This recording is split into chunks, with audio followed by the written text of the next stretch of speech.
В эфире Абхазского телевидения информационно-аналитическая программа «События недели». В студии Ирина Аршба. Здравствуйте. Последняя рабочая неделя перед длинными выходными, которые продлятся до четверга 2 мая, выдалась довольно насыщенной в информационном плане. А началась она с заседания сессии парламента, на которой единственным вопросом повестки дня был вопрос перевода из категории в категорию земельного участка в селе Катикыт Гулрыбского района. Таким образом, парламент дал согласие на отведение земли в этом селе под строительство полигона твердых бытовых отходов. Кроме того, народные избранники приняли решение продлить полномочия депутатской комиссии по вопросам добычи углеводородного сырья еще на 1 месяц. Проблему утилизации твердых бытовых отходов в Абхазии обсудили и на заседании Общественной палаты республики с участием депутатов парламента, экологов и представителей столичной администрации. Было отмечено, что к решению проблемы утилизации мусора необходимо подходить комплексно. Помимо строительства полигонов и мусоросортировочных заводов, например, использовать мировую практику сортировки мусора населением, а также вводить жесткие штрафные санкции. Кроме того, члены Общественной палаты считают, что строительство полигона – это краткосрочная мера. И для того, чтобы окончательно устранить проблему утилизации мусора, необходимо найти более рациональное и конструктивное решение. Предлагаем в кратчайшие сроки рассмотреть следующие предложения. Объявить о начале работы над национальным проектом по управлению отходами, придав данной проблеме общегосударственный статус. Получить объективную экспертную оценку возможностей мусорной свалки в Гальском районе. Разработать план мероприятий по рекультивации и длительному мониторингу закрытого полигона мусорная свалка в районе Маяка. И, возможно, других свалок, которые будут закрыты. Сформировать экспертную группу, задачи которой будут заключаться в следующем. Подготовка и мониторинг реализации национального проекта по управлению отходами с привлечением международных экспертов и представителей общественных организаций. Для выработки стратегии долгосрочного решения обратиться к опыту стран, успешно решивших проблему утилизации отходов. Рассмотреть альтернативные варианты решения вопроса об отходах, учитывая новейшие мировые технологические разработки, основанные на философии безотходного мусора и технологии Waste to Energy, к примеру, технология термического сжигания пиролиз. Параллельно приступить к разработке проекта закона об отходах, представить план работы экспертной рабочей группы в открытом доступе. В кабинете министров Абхазии состоялось первое заседание межведомственной рабочей группы по инвестиционному сотрудничеству межправительственной комиссии по социально-экономическому сотрудничеству между Республикой Абхазия и Российской Федерацией. Заседание прошло под руководством председателей абхазской и российской частей межведомственной группы, министра экономики Абхазии Адгура Ардзенба и замминистра России по делам Северного Кавказа Игоря Кошина. Первым вопросом стороны обсудили подписание соглашения об избежании двойного налогообложения при импорте и экспорте товаров обеих стран. Такое соглашение имеет мировую практику, и только Российской Федерацией заключено более 80 подобных документов. Участники рабочей встречи обсудили возможность упрощения процедур регистрации российских инвесторов и работников компаний с российским капиталом в Республике Абхазия. Кроме того, были подведены промежуточные итоги реализации программы кредитования субъектов малого и среднего бизнеса и рассмотрены вопросы абхазо-российского межбанковского взаимодействия и выполнения некоторых мероприятий инвестпрограммы содействия социально-экономическому развитию Абхазии на 2017-2019 годы, а также расширение сфер сотрудничества и развитие форм делового взаимодействия между Абхазией и Россией. Прецедент того, что такого рода рабочая группа появилась, мне кажется, это уже сам по себе момент позитивный. Почему? Потому что всегда обоснованно звучала критика, может быть, это не критика, а мнение о том, что вот взаимодействие Абхазии и России, оно в основном связано с инвестиционной программой, комплексным планом, которым был до этого. Как известно, эти средства направлялись в большей степени на социальные объекты, социальной инфраструктуры, а вот реальный сектор, реальная экономика как бы оставалась. А сейчас вот как раз вот эта рабочая группа призвана, во-первых, это говорит о том, что руководством наших стран уделяется особое внимание вот именно этому, то есть выделено в отдельный блок, создана специальная межведомственная рабочая группа. Поэтому это уже сам по себе факт очень позитивный. Наша задача — создать максимально комфортные условия для бизнеса.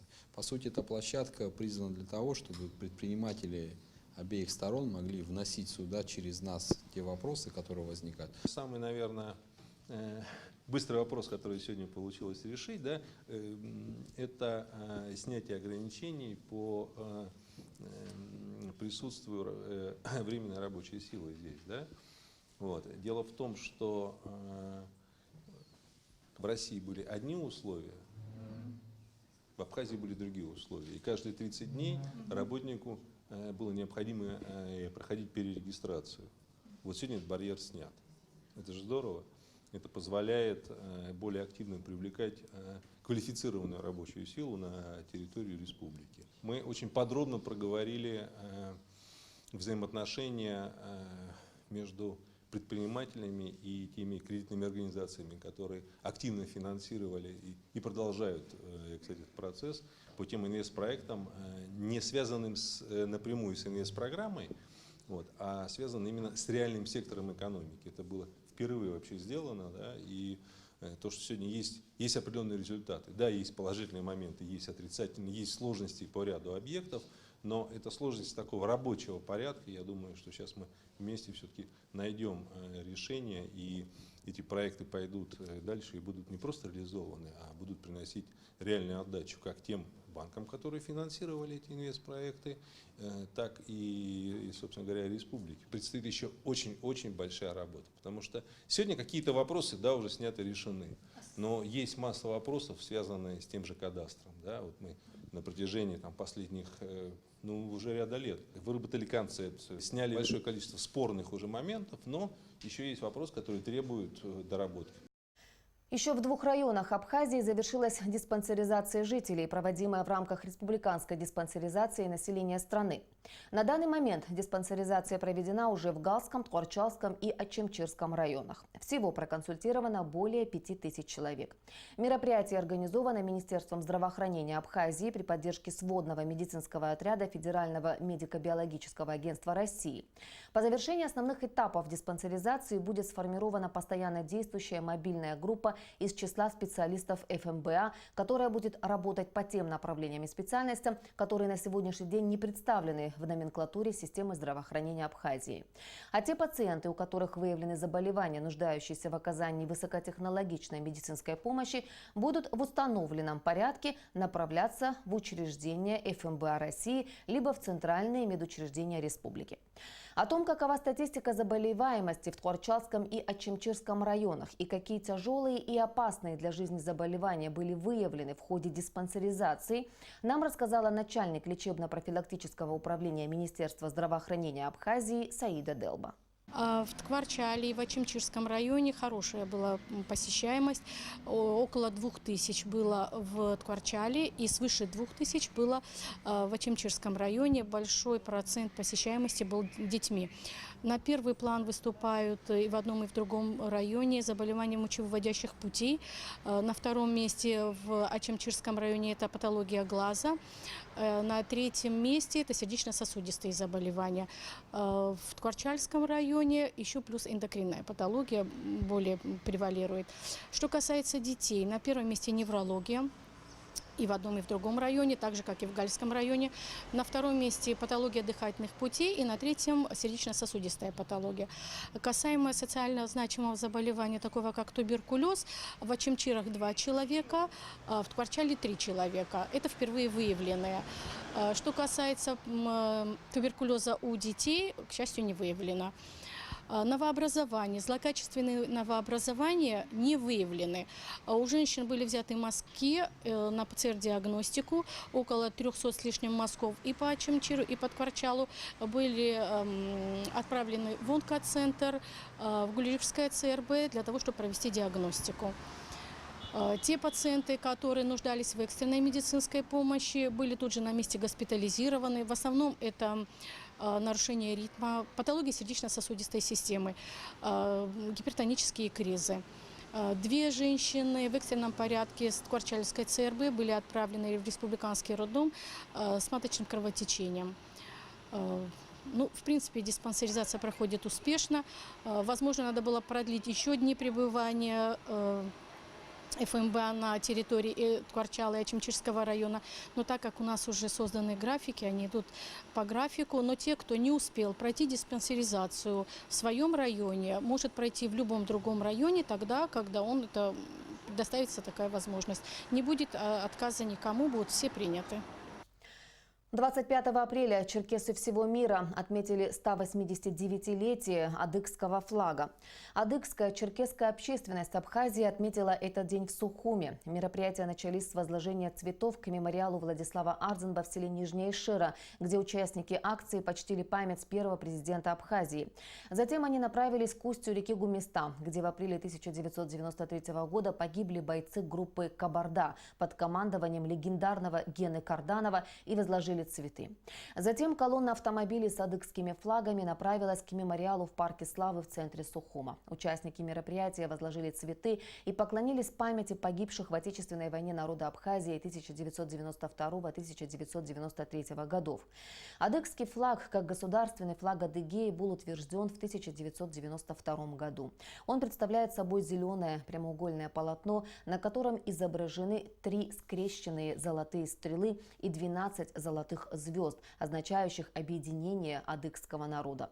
3 перекрещенные стрелы символизируют объединение 3 главных княжеских рода. Зеленый цвет полотна символизирует ислам.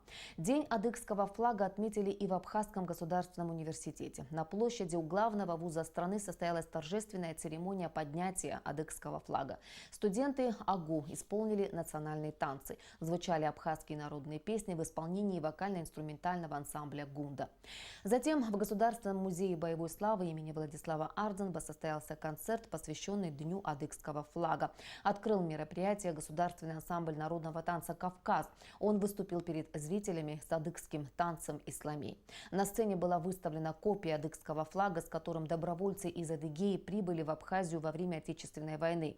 Председатель Совета общественной организации «Адыга Хасы» Абхазии Валерий Маримуков поздравил братские народы и отметил, что адыгский флаг объединяет адыгов и абхазов во всем мире, олицетворяя славное прошлое, настоящее и будущее народов. Этот праздник утверждает вечные ценности, воспитывает преданность и верность Родине и своему народу, укрепляя в нас стремление к созидательной деятельности в защите национальных интересов. Для всех нас, адыгов, адыгский флаг является предметом любви и гордости, символизирующий благородство, честность и мужество, дающий возможность каждому адыгу ощутить себя частью великой истории черкесов.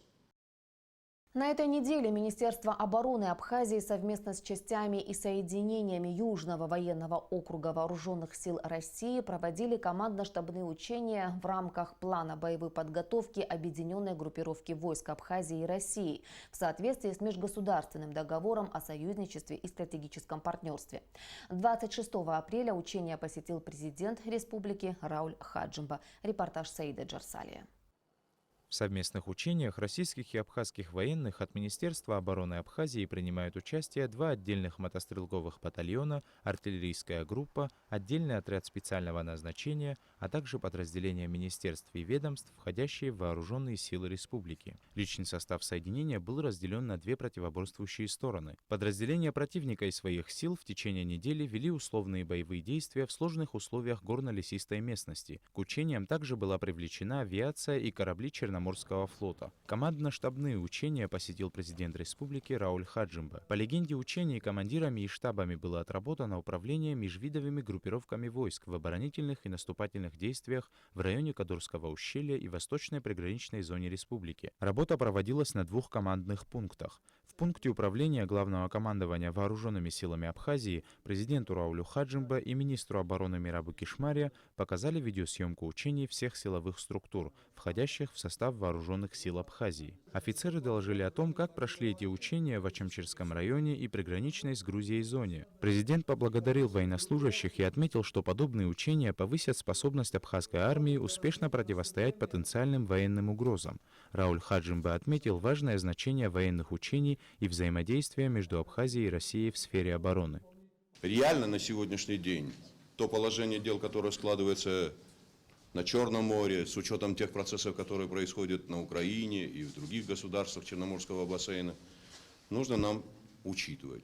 И те вопросы, которые мы решаем совместно с Российской Федерацией в плане нашего взаимодействия, уверен, должны положительно сказываться на нашем с вами государстве, на нашем с вами состоянии дел. Несомненно, для нас очень важно, чтобы вот эти взаимоотношения нарастали и в плане обеспечения соответствующими возможностями, военно-техническое сотрудничество решаем вместе с Российской Федерацией. Дадут нам возможности решать вопросы войны и мира. Дай Бог, чтобы больше было возможностей как раз таки говорить о мире. Далее президент посетил временный командный пункт 49-й общевойсковой армии России. Командующий пунктом рассказал главе государства о ходе совместных учений. Президенту также продемонстрировали современное оборудование связи, в том числе видеосвязи. Сегодня по замыслу двухсторонних учений проводились вопросы, связанные с отработкой вводных по учениям непосредственно в различных районах нашего государства. Учения проводятся совместные. Наши подразделения в соответствии с договором о союзничестве и стратегическом партнерстве также входят в состав объединенной группировки войск. Совместные командно-штабные учения оборонных ведомств Абхазии и российской военной базы Южного военного округа продлятся до субботы 27 апреля включительно. Саиджи Арсали, Алексея Гухава, Инала Гухава, Абхазское телевидение. Очередное заседание Кабинета министров состоялось в пятницу 26 апреля. В повестку дня заседания вошли более 20 вопросов. 4 отчета об итогах деятельности за 2018 год заслушали члены правительства. Об итогах деятельности аппарата Кабинета министров отчитался его руководитель Давид Сангулья. За 2018 год аппаратом Кабмина было подготовлено 454 акта решений. Из них 225 постановлений и 229 распоряжений. Кроме того, было подготовлено 32 законодательных актов в области международного сотрудничества. За счет сокращения количества служебного автотранспорта в 2018 году удалось сэкономить порядка 1 миллиона государственных средств. Об итогах деятельности Министерства труда, занятости и социального обеспечения отчитался министр Руслан Аджба. На выполнение поставленных целей бюджетом была предусмотрена сумма в 216 миллионов 280 тысяч рублей. В 2018 году совместно с Кабинетом министров, администрацией президента и парламентом были разработаны 2 целевые программы обеспечения жильем отдельных категорий граждан Абхазии «Жилище-2021». Срок реализации программы 3 года. Объем финансирования 120 миллионов рублей, то есть 40 миллионов в год. В результате мониторинга социального положения граждан было принято на обслуживание 47 человек. Всего социальная помощь оказывалась 218 подопечным. Расходы на реализацию программы составили более 6 миллионов рублей. На заседании Кабинета министров правительством было предложено внести изменения в закон о повышении размера пенсий отдельным категориям пенсионеров. В случае одобрения этого предложения парламентом и главой государства с 1 мая 2019 года изменятся размеры пенсий инвалидов с детства, круглых сирот и инвалидов Советской армии. На сегодняшний день на трудовые пенсии за счет средств пенсионного фонда на выплату трудовых пенсий расходуется всего лишь до 250 миллионов рублей из миллиарда. Остальное у нас уходит на государственные, которые я назвал, и социальные пенсии. И если мы сегодня уже начнем хотя бы поэтапно предусматривать в бюджете пенсионного фонда финансирование отдельных категорий пенсий за счет средств республиканского бюджета, то хотя бы какие-то средства, 800 миллионов, которые можно будет перераспределить и направить на выплату пенсий страховых. С 1 мая 2019 года будет также увеличена базовая стипендия студентов Абхазского государственного университета, которая составит 1000 рублей в месяц, а повышенная академическая стипендия составит 1500 рублей. Ранее базовая стипендия составляла 600 рублей, повышенная 1000. Итоги деятельности Министерства иностранных дел подвел министр Даур Ковы. Одним из главных достижений ведомства в 2018 году Даур Ковы назвал признание Сирии, независимости Абхазии и установление дипломатических двусторонних отношений между двумя государствами.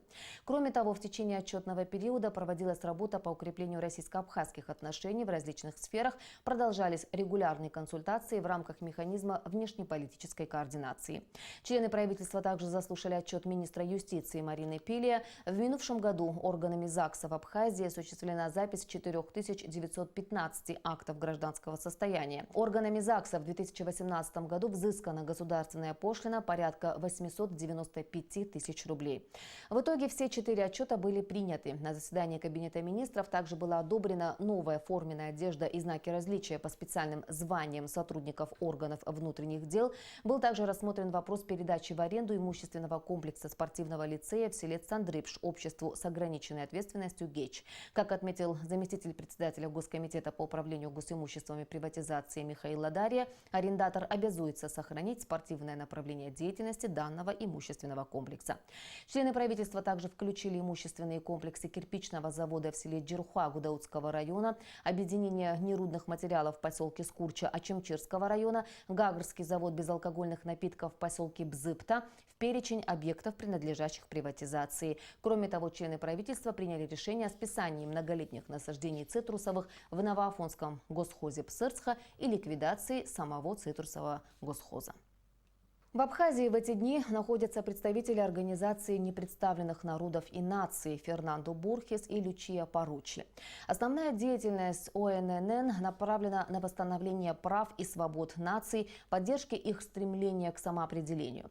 В ее состав входит 45 наций и народов, которым отказывают в желании быть представленным на международной арене, на таких площадках, к примеру, как ООН.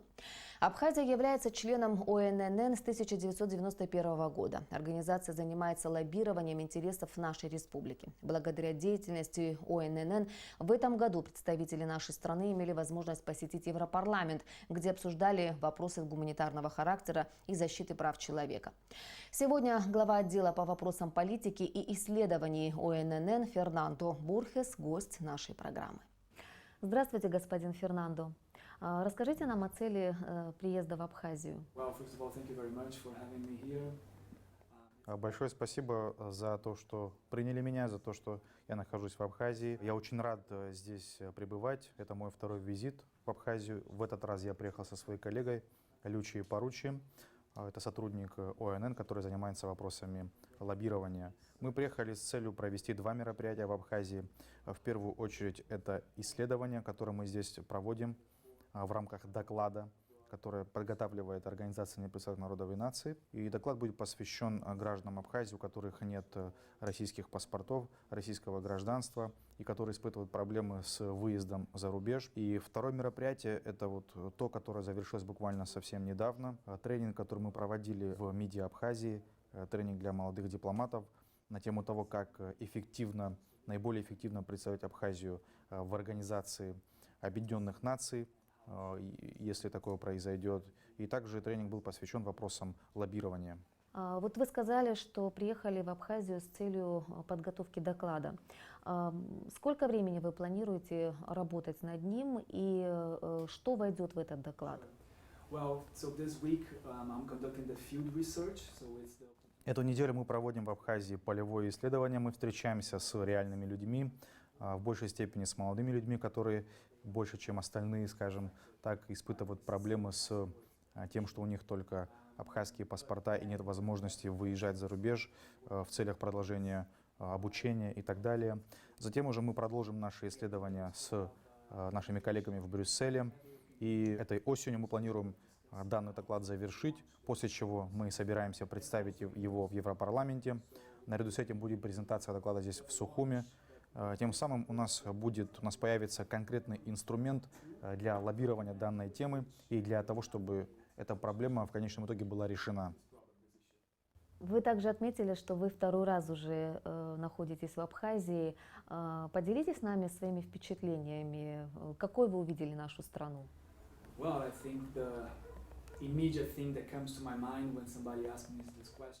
Когда меня об этом спрашивают, то сразу же мне на ум приходит та мысль, что Абхазия действительно настолько потрясающая страна, и это все у меня вызывает сожаление в силу того, что Абхазию так мало знают за пределами Кавказа. Я сам родом из Бразилии, и мне очень приятно видеть местную природу, потому что она во многом похожа на то, что я всегда видел, когда жил в Бразилии. Это местные пляжи, это население столь же дружелюбное, и оно всегда ко мне очень доброжелательно относится, когда вот я здесь знакомлюсь с людьми. Я считаю, что если говорить о будущем Абхазии, то это всего лишь вопрос времени, что в скором будущем я убежден, что туристы в Абхазию будут приезжать в гораздо больших количествах, и они будут приезжать со всего мира. Конечно же, мы понимаем, что существуют определенные логистические трудности. Это и нефункционирующий аэропорт, и морской порт. Я считаю, что когда данные проблемы будут решены, ситуация улучшится в гораздо более серьезной степени. И я убежден, опять-таки, что страна станет топовым пунктом назначения для глобального туризма, учитывая гигантский потенциал Абхазии. На своей пресс-конференции вы отметили, что проблемы непредставленных народов и наций в Организации Объединенных Наций не особо слышат. Какой вы видите перспективу в этом свете признания Абхазии международным сообществом, а также какой вы видите перспективу того, что вот доклад, который вы готовите, будет услышан? Мы, учитывая наш опыт работы с 45 членами ОНН, видим, что наблюдаем также, что в ООН есть определенная тенденция блокирования устремлений, чаяний этнических и религиозных меньшинств. А что касается Абхазии, то вызовы, стоящие перед ней, также очевидны. Мы понимаем, что это политический процесс, который вот происходит в случае с Абхазией. И также признаем, что у нашей организации не так много рычагов для решения насущных проблем Абхазии. Но тем не менее мы пытаемся найти практические инструменты для того, чтобы с этими проблемами совладать. И мы считаем, что наиболее серьезным вызовом сегодня для Абхазии это тот факт, что имеет место нарушение прав человека, нарушение прав населения Абхазии. И в частности мы говорим о нарушении права на передвижение. И тот факт, что 30% населения Абхазии сегодня не могут осуществлять эти базовые права, мы действительно преисполнены намерения все это дело задокументировать, что позволит нам в дальнейшем находить практические решения. Находясь здесь, мы имеем возможность общаться с прекрасными, талантливыми молодыми людьми и в Абхазии. И в частности, вот вчера буквально у нас была встреча с ректором Абхазского госуниверситета, во время которой были приглашены молодые ребята, студенты, которым часто предлагается выезжать за рубеж на те или иные мероприятия, на конференции, на спортивные события. Однако в силу того, что у них нет российского гражданства, у них нет соответствующих документов для выезда, они на эти мероприятия выезжать не способны. Таким образом, благодаря нашему докладу, который мы готовим, у нас будет возможность его продемонстрировать, его показать лицам, принимающим решения, и сообщить им, что существует такая проблема и что необходимо найти способы решения этой проблемы. К примеру, мы также рассматриваем ситуации, которые похожи на ситуацию с Абхазией. Это вот, в частности, случай между Словакией и Косово, когда, несмотря на непризнание государственности, Словакия признает документы, признает национальные паспорта Косово, и, соответственно, граждане Косово, они могут выезжать по этим документам. То есть, иными словами, мы пытаемся разыскать те или иные практические примеры, которые похожи на случай с Абхазией, чтобы добиться окончательного положительного итога. Спасибо вам большое за то, что вы нашли время и ответили на наши вопросы. Спасибо вам. Я всегда бесконечно рад находиться в Абхазии, и мы с нетерпением ждем продолжения работы над нашим докладом. Торговый представитель Абхазии в России Олег Барцыц стал членом дипломатического клуба МИД России. 26 апреля в зале приемов Московской городской думы состоялось ежегодное заседание дипломатического клуба, на котором и прошла процедура принятия новых членов клуба. Дипломатический клуб МИД Российской Федерации является респектабельной площадкой, предоставляющей возможность для контактов и обмена идеями представителей дипломатической, политической, научной, деловой и культурной культурной элиты. В руководство попечительского совета входят помощник президента России по международным вопросам Юрий Ушаков, председатель Совета Федерации Валентина Матвиенко, первый заместитель министра иностранных дел Владимир Титов. Членами клуба являются министр иностранных дел Российской Федерации Сергей Лавров, президент Казахстана Касым-Жомарт Токаев, генеральный управляющий японского концерна Мицуи в странах СНГ Мигиро Хироси и другие политические и общественные деятели. В благодарственной речи Олег Барцыц подчеркнул важность укрепления сотрудничества между Республикой Абхазия и Российской Федерацией и дружбы между народами двух стран. Привлечь интерес молодежи к чтению, поменять представление целого поколения о работе библиотек. Такова миссия ежегодной акции «Библионочь», которую проводит Национальная библиотека имени Ивана Папаскир вот уже 3-й год подряд. В этом году она прошла под девизом «Весь мир – театр». Взрослые и дети имели возможность не только познакомиться с огромным ассортиментом книг, но и проявить свои способности на творческих площадках. В чарующий мир «Библионочи» погрузилась и наша съемочная группа. С древних времен умение читать давало человеку преимущество, ключ к тайнам знаний. И по сей день книги продолжают открывать перед нами новые неизвестные миры. В эту библионочь книжная культура объединилась с театральной. Ведь тема акции в этом году «Весь мир – театр». ЮНЕСКО объявил год 19 годом театра, Всемирного театра. Ну, естественно, мы, Абхазия, тоже имеем свою театральную школу, театральные традиции. У нас написана монография о театре, у нас написаны очерки о знаменитых наших артистах, актерах. Но у нас сегодня, видите, мы постарались книгу приблизить с артефактами. Гостей праздника по традиции ожидало множество развлечений, игровые зоны, мастер-классы, театральные представления. Каждый год в этот день можно нарушить самое главное правило библиотеки – соблюдать тишину. И действительно, среди книжных полок было непривычно шумно. Один из читальных залов превратился в школу актерского мастерства. В волшебный мир сцены зрителей погрузило представление детского театра «Три орешка».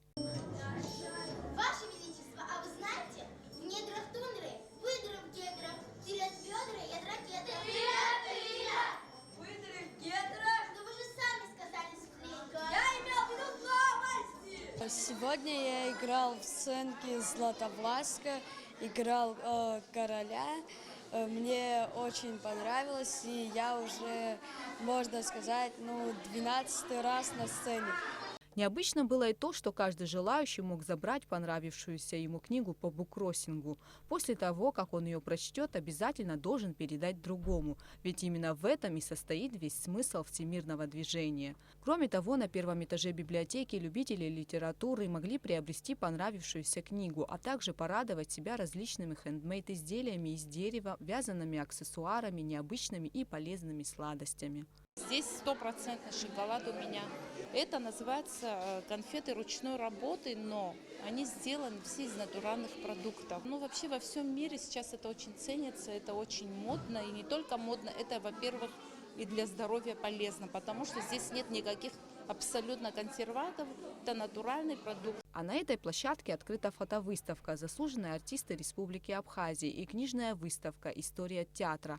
Кроме того, здесь же в рамках выставки «Память веков» была организована очень интересная инсталляция, связанная с нашей историей, а именно махаджирством. Молодой репатриант из Турции Ремзи Айба постарался отобразить всю трагедию абхазского народа на композиции «Слезы матери», которая отправляет своих детей в чужую страну.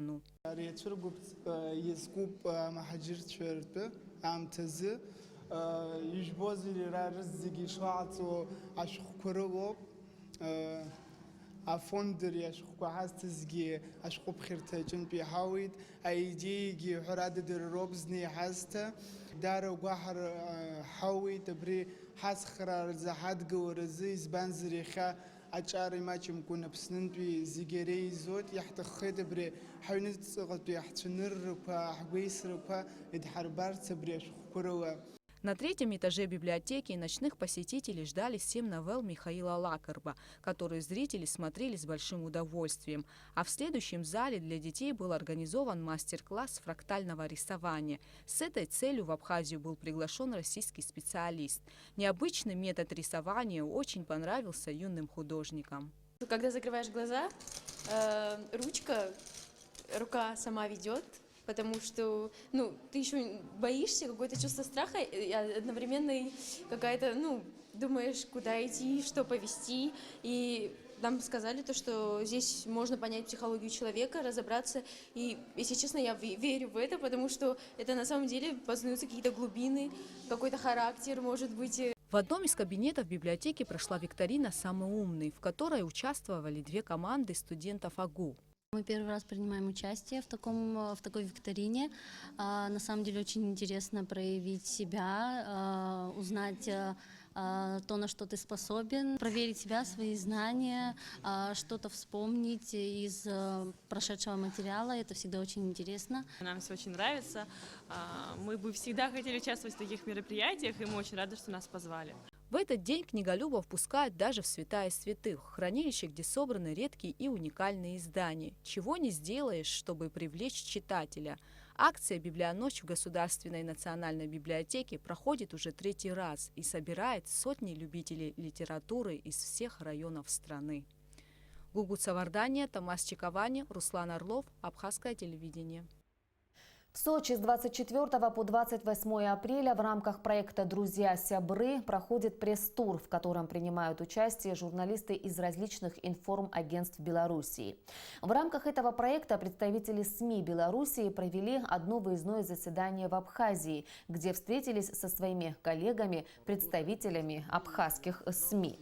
Встреча прошла в Сухуми, в теплой неформальной обстановке. Приветствуя гостей, председатель Союза журналистов Абхазии Руслан Хашик отметил, что для нового поколения Абхазии Белоруссия больше известна по качественным продуктам питания, очень популярным в нашей стране.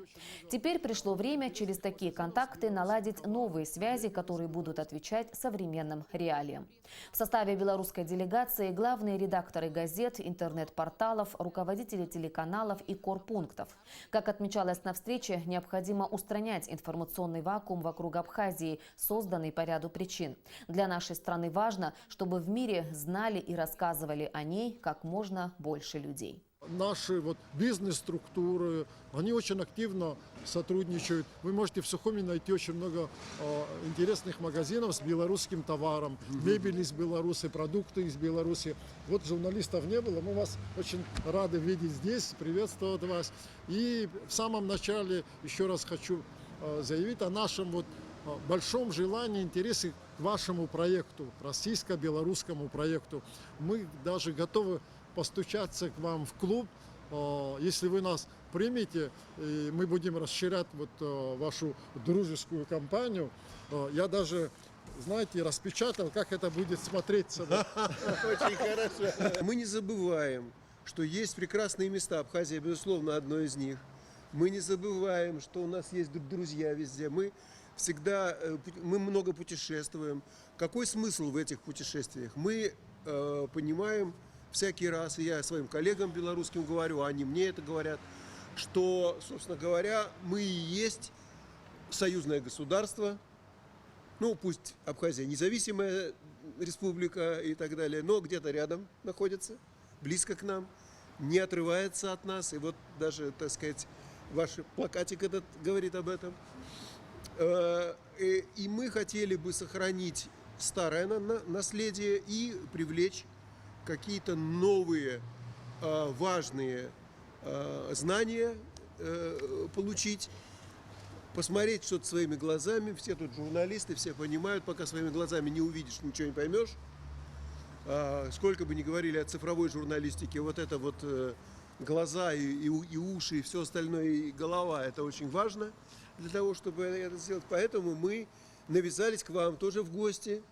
Вместо того, чтобы просто приехать в Сочи, значит, и не приехать в Абхазию, я бы лично себе этого не простил. Потому что я очень люблю Абхазию, был здесь много раз, и коллегам своим много чего по этому поводу рассказывал. Мы, конечно, очень много читали и слышали о красоте абхазской природы, о красоте души Абхазии, но нам хотелось утвердиться и увидеть это воочию.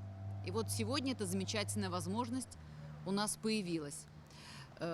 Мне кажется, что глубоко символично приехать в Абхазию накануне двух больших событий. Это Светозарная Пасха, которую отмечают все христиане мира. Второе мероприятие будет отмечать Беларусь. Это 75 лет со дня освобождения нашей некогда общей родины. И, конечно, приятно заметить, что среди защитников нашего некогда общего Отечества было немало ваших соотечественников. Мы их помним, мы чтем. И сегодня на площади в городе Гагры стоит памятник воину-освободителю. И я сразу вспомнила замечательные слова. Здесь нет ни одной неизвестной судьбы, все судьбы в единую слиты. И это здорово, что в таком большом составе вы сегодня приехали к нам.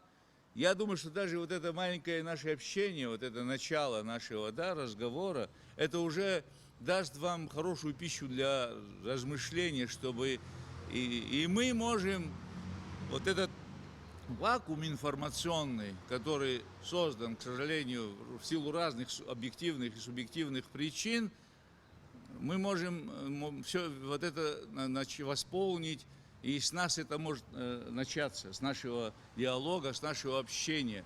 Ну и мы очень благодарны белорусскому народу, Беларуси, что когда Абхазия была в кольце блокады, когда нам не разрешали вообще выезжать куда-то, у нас не было ни паспортов российских, ничего.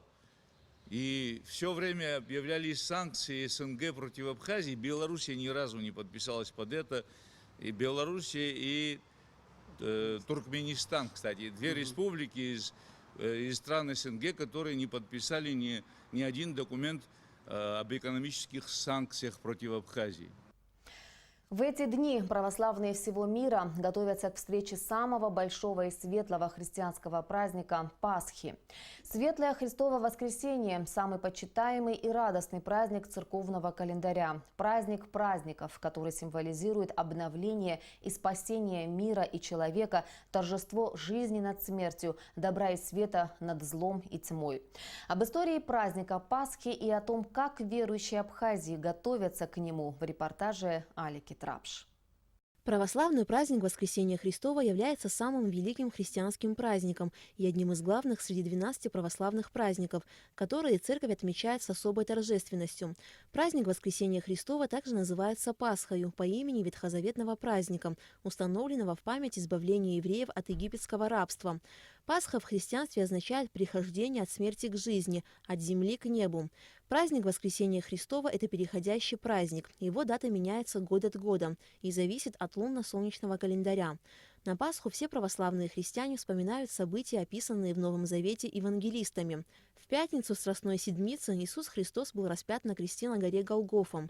После его ученики сняли с креста и погребли тело Спасителя в грот.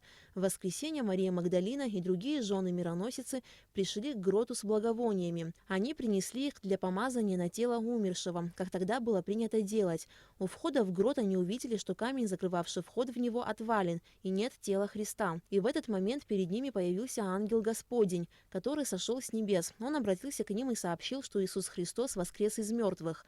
Женщины с радостью принесли благую весть ученикам Христа. После своего воскрешения Спаситель пребывал на земле 40 дней.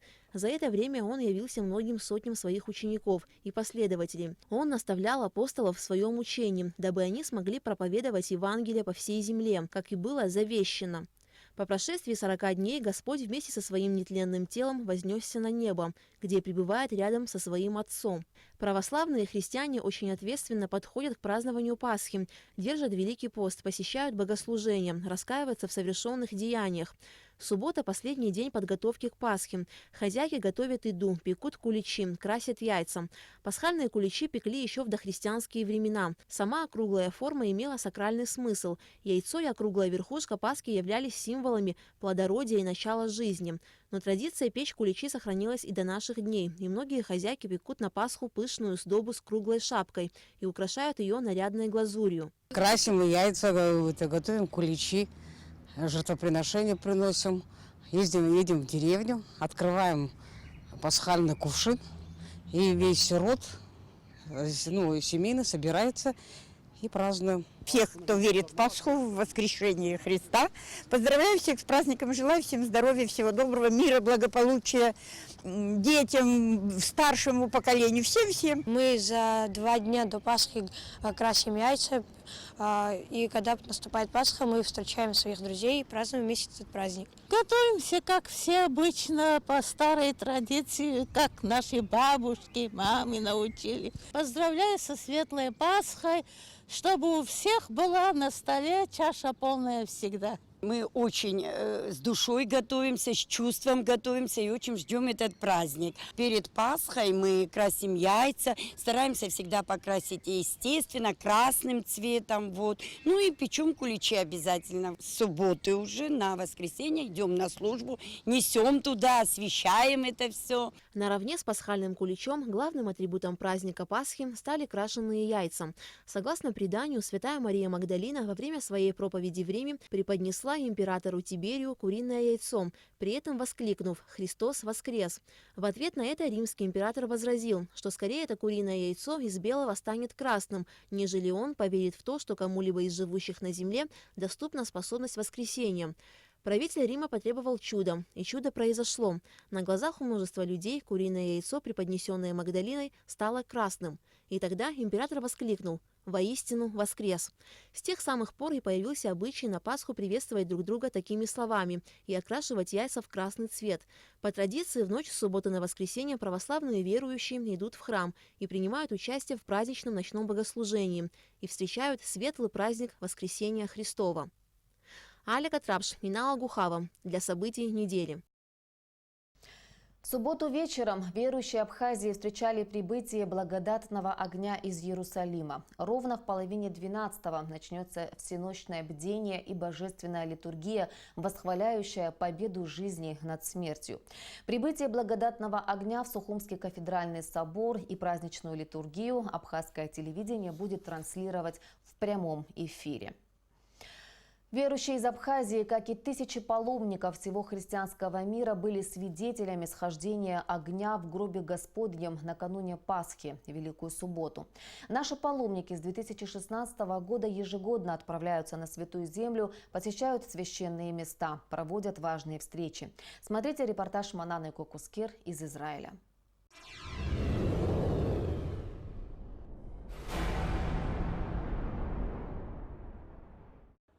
Паломническая группа из Абхазии продолжает знакомиться со святыми местами Иерусалима. За стенами старого города находится храм гроба Богородицы. Он расположен практически под землей. В центре храма каменное ложе, где упокоилась Матерь Божья. В эту часовенку люди вползают на коленях и просят ее заступничества. За гробницей висит икона Иерусалимской Богоматери. Паисий Святогорец, сподобившийся воочию увидеть Матерь Божью, заметил, что эта икона отражает ее живой образ. Выйдя из храма, можно прогуляться по аллеям Гефсиманского сада. Здесь так любил молиться Иисус. Радиоуглеродный анализ старых оливковых деревьев подтвердил их древнюю историю. Паломникам показывают и камень, на котором до кровавого пота молился Христос, прося Господа пронести мимо чашу скорби. И, наконец, настала Великая Суббота. Все переулки и улицы города Иерусалим заполняются народом. Копты, эфиопы, малазийцы, кавказцы, европейцы, азиаты – весь мир представлен сегодня здесь. Началась усиленная молитва в храме. Все в ожидании, чувствуется некоторая напряженность. Боятся, что огонь не спустится. Но ближе к 3 часам Тишина улиц взорвалась криками и ликованием толпы. И в этом году Бог посылает своим творениям милость и благодать. Многие паломники из Абхазии попали в сам храм, некоторые остались во дворе и на улицах. Но и тут, и там ликование. Христос гол! Яшон гол! Христос гол! Яшон гол! Христос гол! Яшон гол! Сразу после схождения огня отец Далмат, сотрудники фонда имени святого апостола Симона Канонита и святого великомученика Евстафия Псильского, Рауф Харазия и Ливан Адлиба при поддержке мецената Беслана Эшба везут в лампадах благодатный огонь в Абхазию. Христос гол! Яшон гол! Ипшо, алашер, ипшо амцевс. Игл, ита шезныки анша хриц хашенам тахайтот хасхуцна, хапсы хасхуцна,